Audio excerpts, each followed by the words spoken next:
तो बच्चा आज हम पढ़ेंगे एल्जेब्रिक एक्सप्रेशन एंड आइडेंटिटीज, जो कि क्लास 8 का बहुत ही इम्पोर्टेंट चैप्टर है। और इसके हम लोग सारे एक्सरसाइज एनसीईआरटी बुक के सारे एक्सरसाइज सॉल्व करेंगे और सारी चीज़ें समझेंगे बहुत ही अच्छे से कि आपके पास कोई सी भी बुक होगी, आपको कोई भी बुक सॉल्व करने में कोई भी प्रॉब्लम नहीं होगी। लेकिन उसके लिए कंडीशन है कि वीडियो को पूरा देखिएगा। ठीक है, तो चलो देखते हैं। सबसे पहले व्हाट आर एक्सप्रेशंस, ये एक्सप्रेशंस क्या होते हैं, ये आपने लास्ट क्लासेस में भी पढ़ा होगा। देखो, वह दो तरह की चीज़ें होती हैं। एक तो होता है बहुत ही आसान, बहुत ही इजी वर्ड्स में मैं आपको बताऊंगा। ठीक है, दो तरह की चीज़ें होती हैं। नंबर दो तरह के होते हैं। एक होता है वेरिएबल्स, ठीक है, क्या होते हैं वेरिएबल्स, और दूसरे होते हैं नॉन वेरिएबल्स।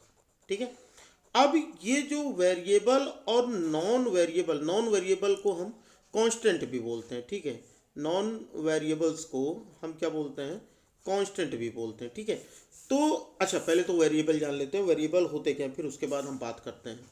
वेरिएबल जो होते हैं, वेरिएबल्स जो होते हैं बच्चा, वो अब मतलब सिचुएशन के हिसाब से अपनी वैल्यू चेंज कर सकते हैं। ठीक है ना, तो इनमें हमारे ज़्यादातर इंग्लिश के लेटर्स आते हैं, जैसे X Y Z A B C P Q R, इस तरह के। और ये जो हमारे होते हैं नॉन वेरिएबल, यानी कि जो कांस्टेंट नंबर होते हैं, इनकी वैल्यू कहीं पर भी चेंज नहीं होती। और ये नंबर्स हमारे होते हैं जैसे कि जीरो, है ना, 1 2 3, इस तरह के जो ये नंबर्स होते हैं हमारे, 4 एक्सेट्रा, ये हमारे क्या कहलाते हैं, ये हमारे कहलाते हैं नॉन वेरिएबल्स, यानी कि कांस्टेंट।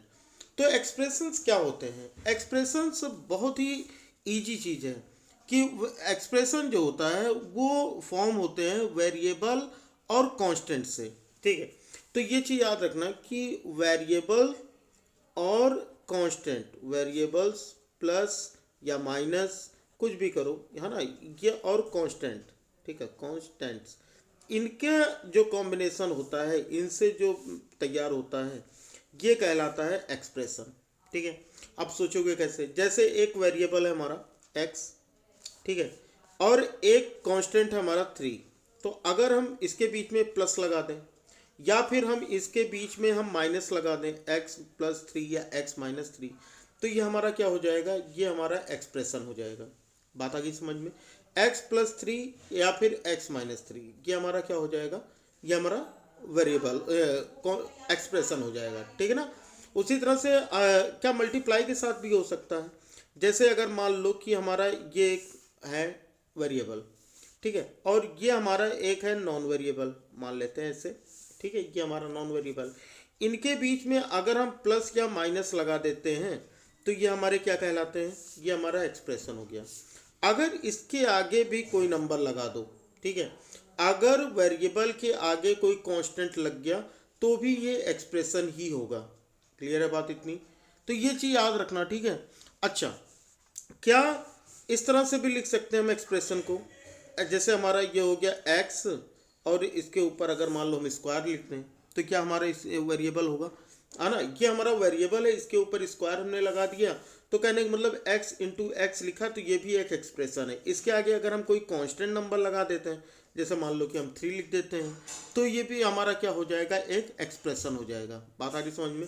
अच्छा, वेरिएबल्स जो होते हैं वो एक से ज़्यादा भी यूज हो सकते हैं। जैसे अगर हम मान लें ऐसे लिखें एक्स वाई और ऐसे लिखें +3, तो क्या ये हमारा एक एक्सप्रेशन होगा, भाई बिल्कुल होगा, ये भी हमारा एक एक्सप्रेशन होगा। अब ये सोचोगे कि अगर हम इसके आगे कोई कांस्टेंट लगा देते हैं 2xy+3, तो क्या ये एक्सप्रेशन होगा, बिल्कुल होगा, ये भी हमारा क्या होगा, एक एक्सप्रेशन होगा। बात आ गई समझ में ना, कोई दिक्कत है नहीं ना। चलो फिर हम आगे देखते हैं इसके। अब ये एक्सप्रेशन देखोगे तो एक्सप्रेशन जो होते हैं ये जनरली 3 तरीके के मैं आपको बता रहा हूँ। ठीक है, तो ये समझिएगा कि एक्सप्रेशन जो होते हैं ये मेनली 3 टाइप होते हैं। कौन कौन से, एक होता है पहला एरिथमेटिक, क्या होता है, एरिथमेटिक एक्सप्रेशन। ठीक है, अभी इसके बारे में सारी चीज़ें देखिएगा, एरिथमेटिक एक्सप्रेशन। फिर एरिथमेटिक एक्सप्रेशन के अलावा दूसरा जो हमारा होता है वो होता है फ्रैक्शनल, क्या होता है, फ्रैक्शनल। ठीक है, फ्रैक्शनल एक्सप्रेशन। उसके बाद जो हमारी तीसरी चीज़ आती है और वो है हमारा एल्जेब्रिक एक्सप्रेशन। ठीक है, जो हम यहाँ पर पढ़ेंगे, ठीक है। एल्जेब्रिक एक्सप्रेशन, तो इस चैप्टर में हम लोग इसी के बारे में पढ़ेंगे, लेकिन हम तीनों तरीके के बारे में जान लेते हैं कि ये क्या क्या होते हैं। देखो, जैसे एरिथमेटिक एक्सप्रेशन होते हैं ना, तो इसमें केवल और केवल नंबर्स के बीच का यानी कांस्टेंट के बीच का एक्सप्रेशन होगा, मतलब कांस्टेंट के बीच का ऑपरेशन होगा। जैसे अगर मैं ये लिखूं 40-5 + 2, तो क्या ये एक्सप्रेशन है? बिल्कुल है एक्सप्रेशन। लेकिन ये कैसा एक्सप्रेशन है बाबू? ये एरिथमेटिक एक्सप्रेशन है। और हम ये जो वेरिएबल और ऑपरेशन, वेरिएबल और कांस्टेंट का ऑपरेशन पढ़ते हैं, ये हमारे कैसे होते हैं? ये अलजेब्राइक एक्सप्रेशन होते हैं। तो हमको इसमें यहाँ पर क्या पढ़ना है? हमको यहाँ पर पढ़ने हैं अलजेब्राइक एक्सप्रेशन। तो अगर एक्सप्रेशन के बारे में कोई पूछता है कि व्हाट आर एक्सप्रेशन, तो एक्सप्रेशन का मतलब होता है कि वेरिएबल और कांस्टेंट और वेरिएबल एंड कांस्टेंट, है ना, के बीच का जो ऑपरेशन होता है वो एक्सप्रेशन होता है। तो इसमें एक एरिथमेटिक हो गया, ठीक है। जैसे अगर मैं ये लिखूं 20-5, तो ये भी क्या हमारा एक एरिथमेटिक एक्सप्रेशन है, ठीक है। फिर आता है फ्रैक्शनल, ठीक है। अगर फ्रैक्शनल की बात करें तो फ्रैक्शनल में क्या हो सकता है कि जो फ्रैक्शनल नंबर होते हैं ना, फ्रैक्शनल जैसे 5/3 और -7/6 लिखा हो, तो ये हमारा क्या कहलाएगा? ये दोनों फ्रैक्शन हो और उनके बीच कोई ऑपरेशन हो, यानी प्लस हो या माइनस हो, तो वो हमारा क्या कहलाएगा? Fractional expression. ऐसे ही अगर हम को लिखा हो 2/3 + 5/7, तो ये भी हमारा क्या होगा? ये भी हमारा एक फ्रैक्शनल एक्सप्रेशन होगा, ठीक है। समझ में आ गया? चलो अब हम आ जाते हैं अलजेब्राइक एक्सप्रेशन पर। तो अलजेब्राइक एक्सप्रेशन जो होते हैं, इसमें वेरिएबल्स भी होते हैं, नंबर्स भी होते हैं, और उनके बीच मैथमेटिकल ऑपरेशन भी होते हैं, ठीक है। तो वेरिएबल जैसे कि हम मान लेते हैं कि अगर हम देख लें कि एक नंबर हमारा कि 3x + 2y ऐसे लिखा है, तो ये हमारा क्या होगा बाबू? ये हमारा होगा अलजेब्रिक एक्सप्रेशन, ठीक है। तो ये अलजेब्रिक एक्सप्रेशन है। यहाँ पर देखो ये x है, ठीक है, और ये y है, ये दोनों वेरिएबल्स हैं, उनके सामने कांस्टेंट भी हैं। तो चाहे दो वेरिएबल हो, अगर x + y लिखा है तो ये भी अलजेब्रिक एक्सप्रेशन होगा, ठीक है। अगर x + 2 लिखा हो या x - 2 लिखा हो तो भी ये अलजेब्रिक एक्सप्रेशन होगा। अगर 2x - 3 लिखा हो तो भी ये अलजेब्रिक एक्सप्रेशन होगा। बताओ, समझ में आ गया ना? अब अगर कोई पूछता है व्हाट आर एक्सप्रेशंस, तो सीधे सीधे उनसे बोल देना कि operation between two variables, two or more variables, to constant या मोर देन टू कांस्टेंट्स, ठीक है। One variable and one constant या more than one variable, more than one variable या मोर देन वन कांस्टेंट, उनके बीच के जो operations होते हैं उन्हें को हम क्या बोलते हैं? एक्सप्रेशन बोलते हैं, ठीक है। ये 3 टाइप के होते हैं, arithmetic, fractional and algebraic. Clear है बात? इतनी समझ में आ गया होगा। इसमें तो मुझे नहीं लगता कि कोई प्रॉब्लम होनी चाहिए, ठीक है। अब यहाँ पर अगर देखोगे तो ये अगली चीज़ अगर हम इसके समझना हो तो इनके कुछ टर्म्स होते हैं, कुछ फैक्टर्स होते हैं और कुछ कोफिशिएंट होते हैं, ठीक है। अब इनके बारे में हम डिस्कस कर लेते हैं कि ये टर्म्स, फैक्टर्स एंड कोफिशिएंट क्या होते हैं। तो देखो, ये जो होते हैं ना कि terms are added to form expression, terms themselves can be formed as the product of factors.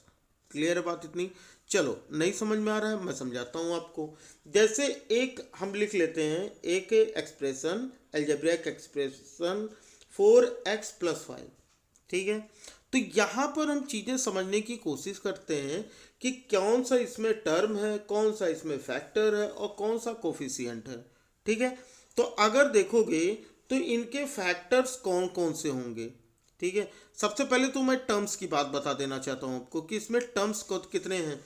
देखो, ऑपरेशन जो भी हो, चाहे प्लस हो चाहे माइनस हो, प्लस और माइनस पे ही ध्यान देना, ठीक है, मल्टीप्लाई पे नहीं आ जाना।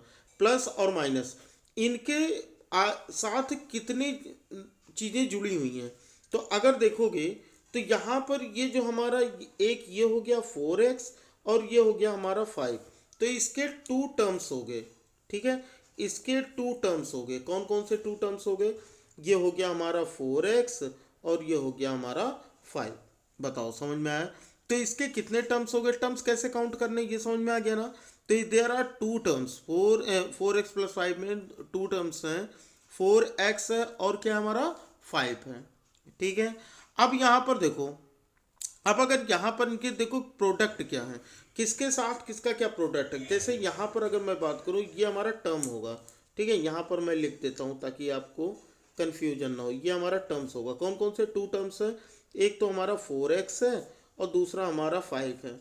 अब कोफिशिएंट देखोगे, ठीक है, वेरिएबल के पहले जो भी कांस्टेंट लगा होगा, वेरिएबल के पहले याद रखना, वेरिएबल के पहले जो भी कांस्टेंट लगा, पहले तो इनके देखो ये दो चीज़ें, इसके फैक्टर्स 4 और 4x के 4 और x जो होंगे ये क्या हो जाएंगे, इनके फैक्टर्स हो जाएंगे।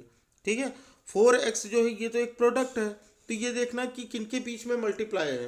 देखो अगर बीच में कोई साइन नहीं होता ना तो वहाँ पर मल्टीप्लाई होता है। तो ये देख लेना कि कौन सा वेरिएबल और नॉन वेरिएबल का प्रोडक्ट है, तो वो उसके क्या हो जाएंगे, उसके फैक्टर्स हो जाएंगे। तो 4 और x ये क्या है, इसके फैक्टर्स हैं। ठीक है, उसके बाद बात आती है कि अगर हमको यहाँ पर देखना कोफिशिएंट, तो जो भी वेरिएबल के पहले प्रोडक्ट में, वेरिएबल के साथ प्रोडक्ट में जो कांस्टेंट लगा होगा, जो भी कांस्टेंट लगा होगा वो हमारा क्या हो जाएगा, कोफिशिएंट। अगर ये क्वेश्चन आता है कोफिशिएंट ऑफ एक्स, तो हमारा क्या हो जाएगा, कोफिशिएंट ऑफ एक्स ये हो जाएगा 4। ठीक है ना, कोफिशिएंट ऑफ एक्स क्या हो जाएगा हमारा 4। क्लियर है बात, इतनी समझ में आ गया। एक और एग्जांपल दूं, चलो एक और एग्जांपल ले लो।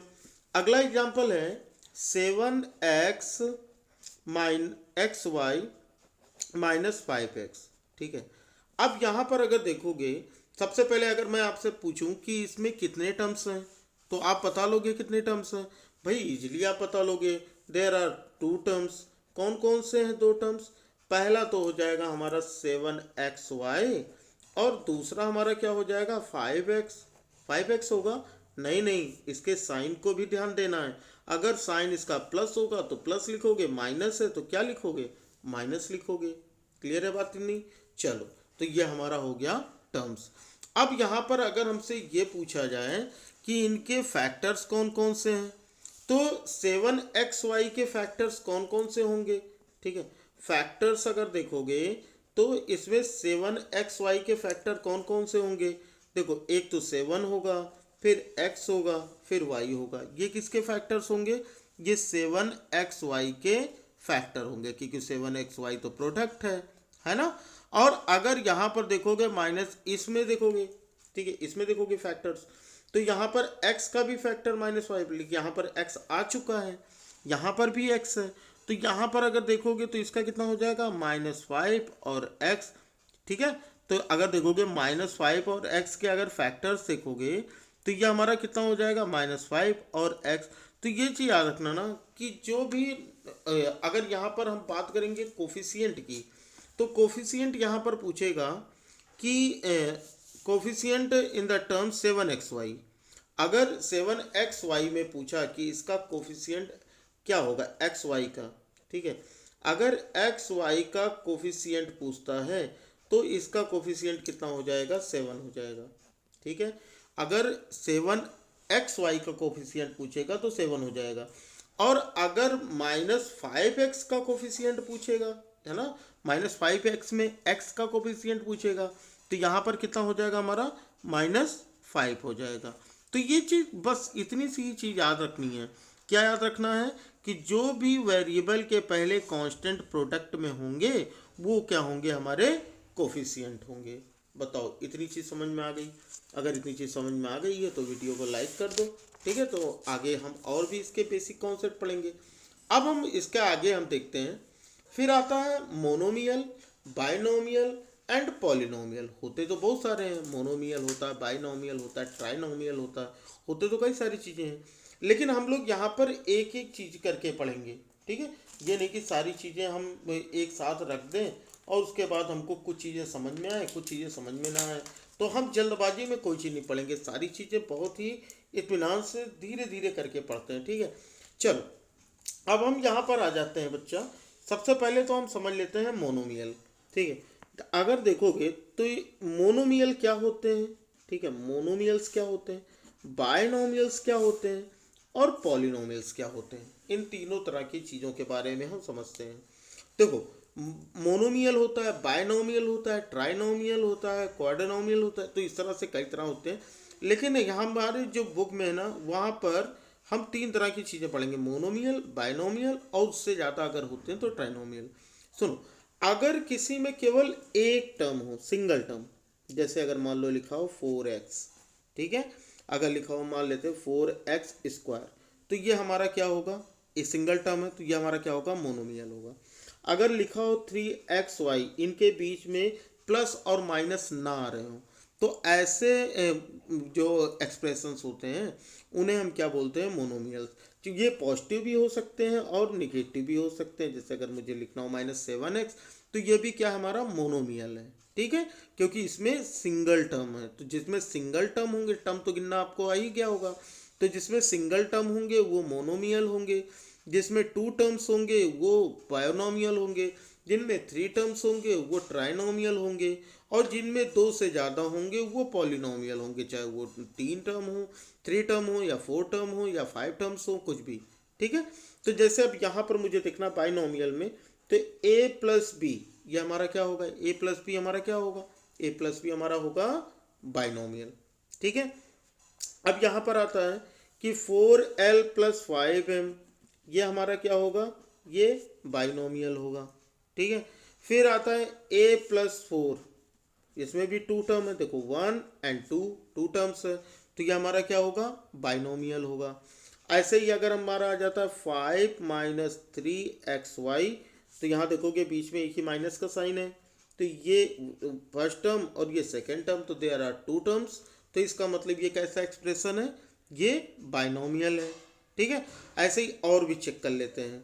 जैसे अगर मुझे ये लिखना हो कि z² - 4y², z² - 4y², तो यहाँ पर भी देखो, तो ये 1 टर्म और ये सेकेंड टर्म, तो यहाँ पर भी 2 टर्म्स है, तो इसका मतलब ये क्या हो जाएगा, हमारा बाइनोमियल हो जाएगा, ठीक है। फिर अगर 2 से ज़्यादा हुए, जैसे मान लेते हैं कि a+b+c, तो यहाँ पर कितने टर्म्स हैं, a+b+c में कितने टर्म हैं, तो यहाँ पर देयर आर 3 टर्म्स, तो हम इसको क्या बोल सकते हैं, ट्राइनोमियल्स। क्या बोल सकते हैं इनको, ट्राइनोमियल्स। जिनमें 3 टर्म होंगे उन्हें हम क्या बोलेंगे, ट्राइनोमियल।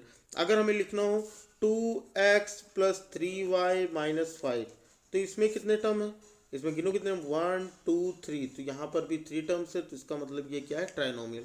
इनको आप पॉलिनोमियल भी कह सकते हो। जैसे अगर मुझे ये लिखना हो a+b+c+d, तो ये हमारे कितने टर्म हो गए, 4 टर्म, 1 2 3 4, तो हम इन्हें क्या बोलेंगे, पॉलिनोमियल बोलेंगे, ठीक है।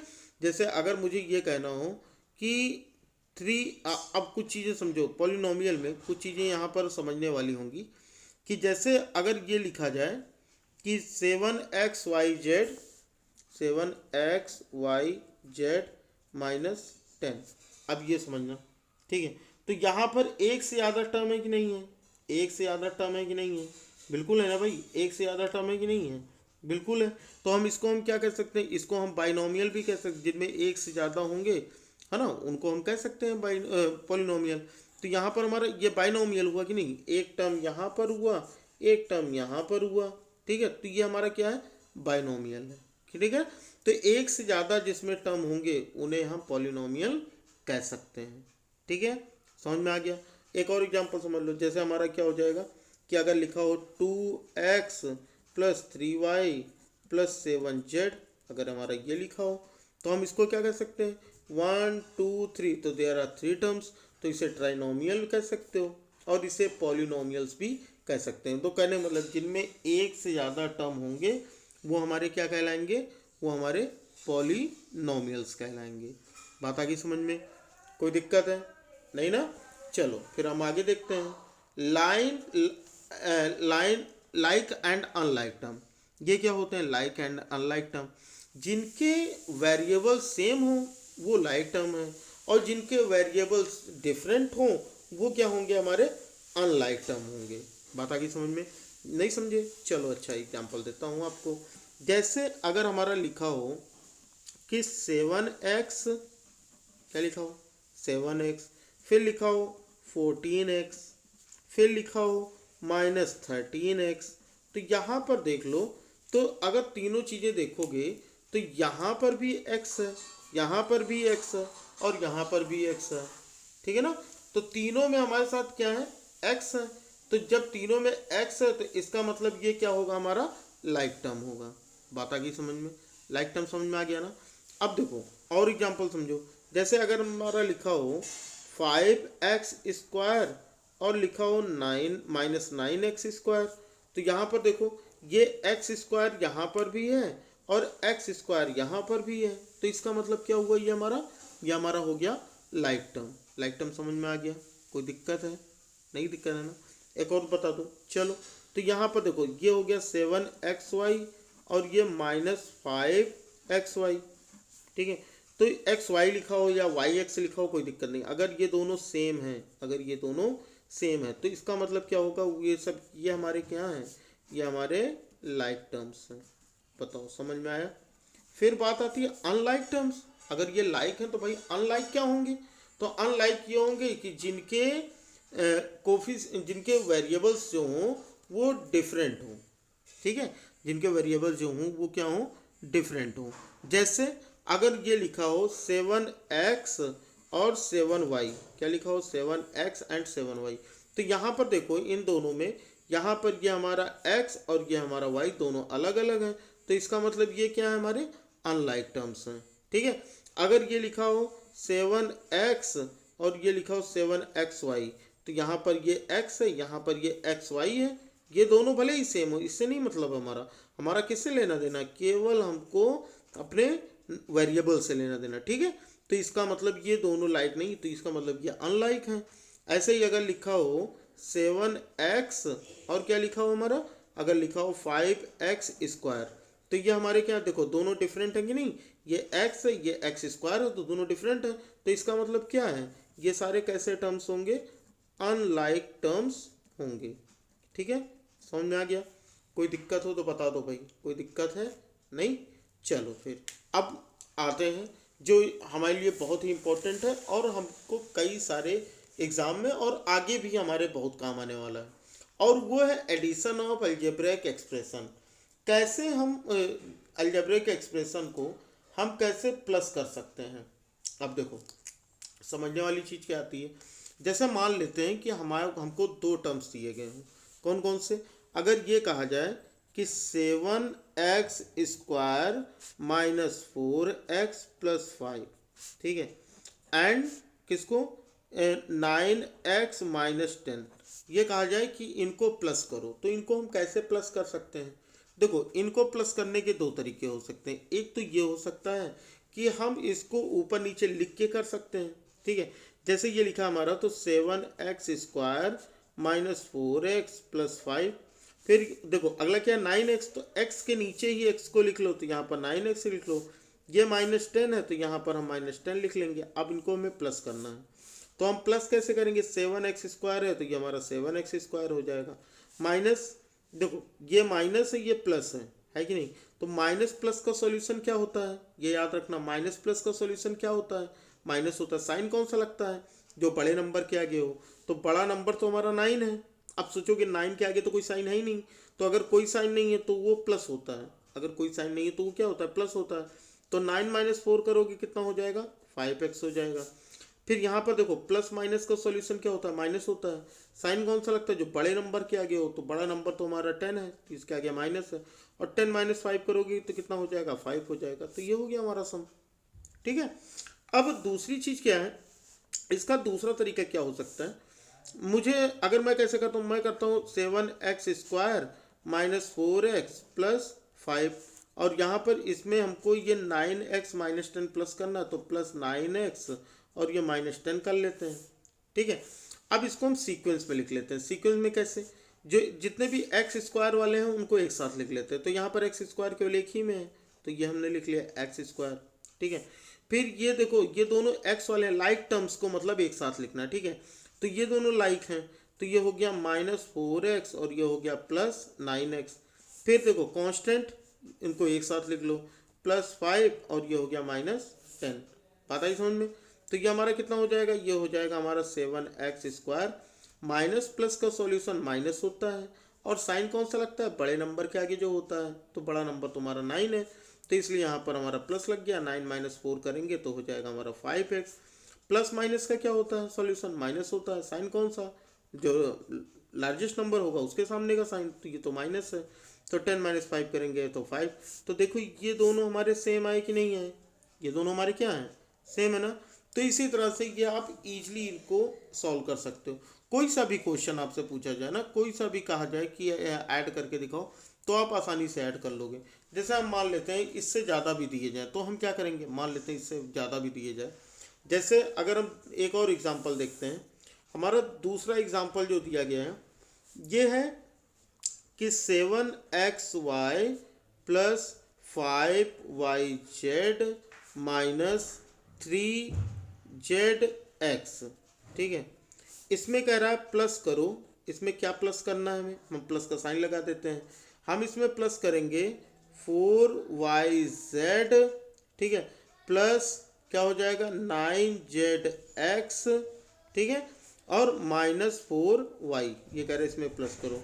अभी कह रहा है इसमें और चीज़ प्लस करो, क्या प्लस करना है, अभी कह रहा है इसमें प्लस करो -3xz minus 3xz plus 5x और -2xy, ये हमें ऐड करना है। अब यहाँ समझो भाई कि अगर हमें इतनी चीज़ें करनी हो तो हम कैसे करेंगे, है ना। अब यहाँ पर अगर हमें करना हो तो हम क्या क्या कर सकते हैं, सबसे पहले तो हम इनको क्या लिखेंगे, सीक्वेंस में लिखते हैं, है ना। सबसे पहला काम क्या करोगे, इनको सीक्वेंस में लिख लोगे। सीक्वेंस में कौन कौन से, जैसे ये XY है, और कौन सा XY है, ढूंढते जाओ, ये हमारा XY है, और कहीं पर XY है क्या, और तो मुझे कहीं नहीं दिख रहा, तो 2 ही XY दिख रहे हैं, तो इनको एक साथ लिख लो। तो ये हो जाएगा 7xy, और ये माइनस में है तो यहाँ इसके साथ लिख लेते हैं -2xy, ठीक है।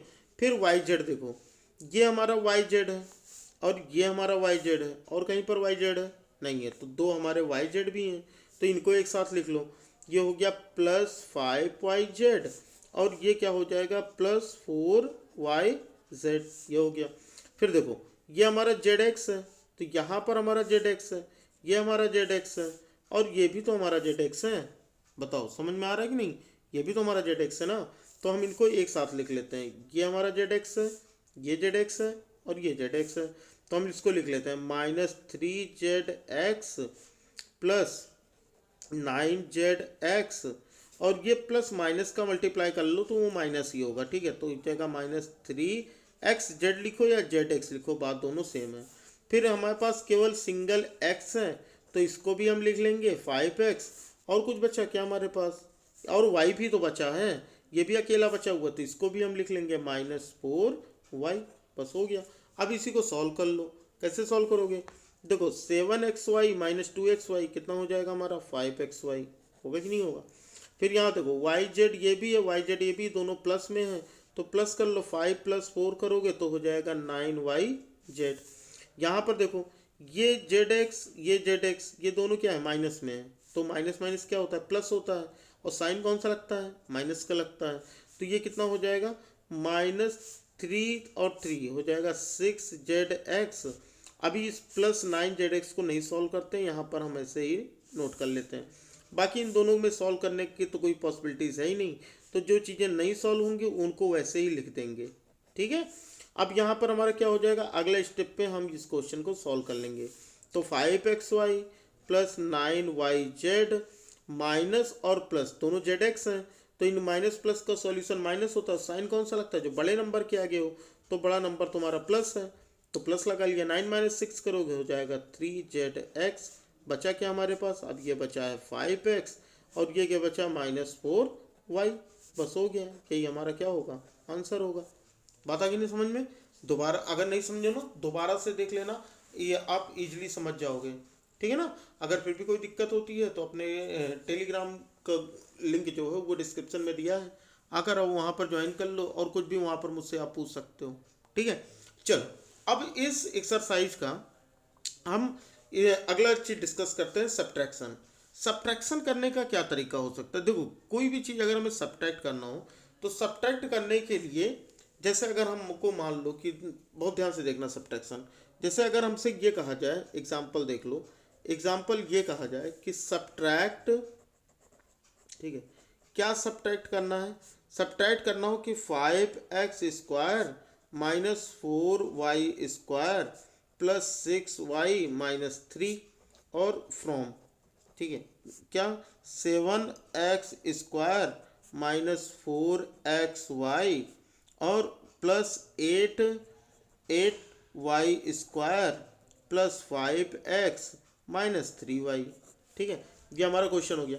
अब ये कहा गया कि सब्ट्रैक्ट ये फ्रॉम इसमें से, तो ये चीज़ याद रखना कि फ्रॉम वाला हमेशा पहले लिखना, फ्रॉम वाला हमेशा पहले लिखना, उसमें से इस फर्स्ट वाले को माइनस करना, ठीक है। तो ये यहाँ पर काफ़ी सारे बच्चे ये गलती कर देते हैं ना कि इसमें से इसको माइनस कर देते हैं, तो वो गलत हो जाएगा। जो फ्रॉम के बाद नंबर लिखना उसको पहले लिखो। देखो एक एक स्टेप समझना। देखो यहाँ पर हो जाएगा हमारा 7x² minus 4xy plus 8y² plus 5x minus 3y, ठीक है। अब माइनस करोगे, माइनस साइन लगाने के बाद अगला जो एक्सप्रेशन लिखना उसको पॉलिनोमियल, उसको ब्रैकेट में लिखना, ये चीज़ याद रखना। माइनस के बाद जो भी पॉलिनोमियल लिखना है, जो भी एक्सप्रेशन लिखना है, उसको हमेशा ब्रैकेट में लिखना। तो ये हो जाएगा 5x² माइनस 4y² प्लस ये हो गया 6y और ये हो जाएगा -3, ठीक है। अब हम कैसे करेंगे?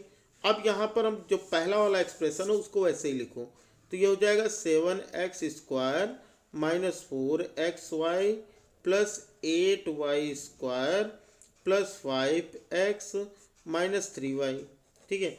और ये माइनस प्लस का मल्टीप्लाई करोगे तो हो जाएगा -5x², माइनस माइनस का मल्टीप्लाई करोगे तो हो जाएगा प्लस 4y², माइनस और प्लस का मल्टीप्लाई करोगे तो हो जाएगा -6y, और फिर ये माइनस माइनस का मल्टीप्लाई करोगे तो बच्चा कितना हो जाएगा? +3 हो जाएगा।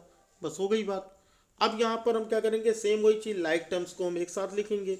तो ये और ये दोनों सेम है तो इनको एक साथ लिख लो, 7x² माइनस 5x², ठीक है।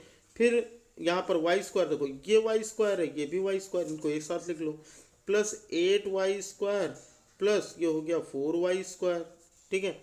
उसके बाद एक्स वाई वाले देखो, ये एक्स वाई है और कहीं है कोई, और कहीं कोई एक्स वाई है? नहीं है। तो अगर नहीं है तो इसको लिख लो। चलो ये हो गया हमारा -4xy। फिर देखो सारी चीज़ें तो हो गई हैं। अब हमारे पास क्या बचा? ये बचा है 5x, और कोई x है क्या? अब बहुत ध्यान से देख लेना पहले, ठीक है ना। और कोई x मिलता है नहीं तो यहाँ पर हम पहले x लिख लेंगे 5x। फिर देखो y देखोगे तो यहाँ पर ये y है और ये भी y है, तो लाइक टर्म है तो इनको एक साथ लिख लो, -3y और -6y, ये हो गया। अब हमारे पास चलो ये भी हो गया, तो चलो क्या बचा? 3 बचा, तो यहाँ पर +3 लिख लो। अब एक बार हम सॉल्व करने के पहले इसको चेक कर लेते हैं कि कुछ छूटा तो नहीं है। देखो 1 2 3 4 5 6 7 8 9 टर्म्स है, यहाँ पर भी 9 है सीक्वेंस में लिखने के बाद। 1 2 3 4 5 6 7 8 9, तो मतलब टर्म सेम है, तो इसका मतलब हमसे कोई गलती नहीं हुई है। अब हम यहाँ पर क्या करेंगे? 7x² माइनस 5x² करोगे तो ये क्या हो जाएगा? हमारा 2x² हो जाएगा, ठीक है। प्लस यहाँ पर 8y² प्लस 4y² प्लस है तो दोनों को प्लस कर दो, तो ये 12y² हो गया। xy ये तो माइनस में ही है, तो चुप ये इसको माइनस में लिखा रहने दो। x भी अकेला है तो ये x लिखा रहने दो प्लस 5x। ये y देखोगे तो दोनों माइनस में है, तो माइनस माइनस प्लस होता है, साइन माइनस का लगता है, तो 3 + 6 करोगे तो कितना हो जाएगा? 9y हो जाएगा। यहाँ पर हमारा +3 है, इसको हम +3 लिख देंगे। बस ये जो आएगा यही हमारा क्या हो जाएगा? आंसर हो जाएगा, खत्म बात, ठीक है। तो ये हमारे इस तरह से हम करेंगे सब्ट्रैक्शन को। तो इसके क्वेश्चंस आप अपने बुक से सॉल्व करके देखिएगा, एक्सरसाइज 9.1, ठीक है। देखिए कितने क्वेश्चन आप इसके कर पाते हो। अगर नहीं समझ में आता है तो इसके लिए हम कल यानी कि अगली क्लास में हम एक्सरसाइज 9.1 को सॉल्व करेंगे। तो इसलिए चैनल को सब्सक्राइब करके बेल आइकन को प्रेस कर लो बच्चा, ताकि आपको हर क्लास की नोटिफिकेशन मिलती रहे। साथ ही साथ अगर अभी तक आपने वीडियो को लाइक नहीं किया तो वीडियो को लाइक कर दिए, अपने फ्रेंड में शेयर करना बिल्कुल भी ना भूलें, ठीक है ना। तो चलो बच्चा, पढ़ते रहो, मिलते हैं अगली क्लास में। तब तक के लिए जय हिंद, वंदे मातरम।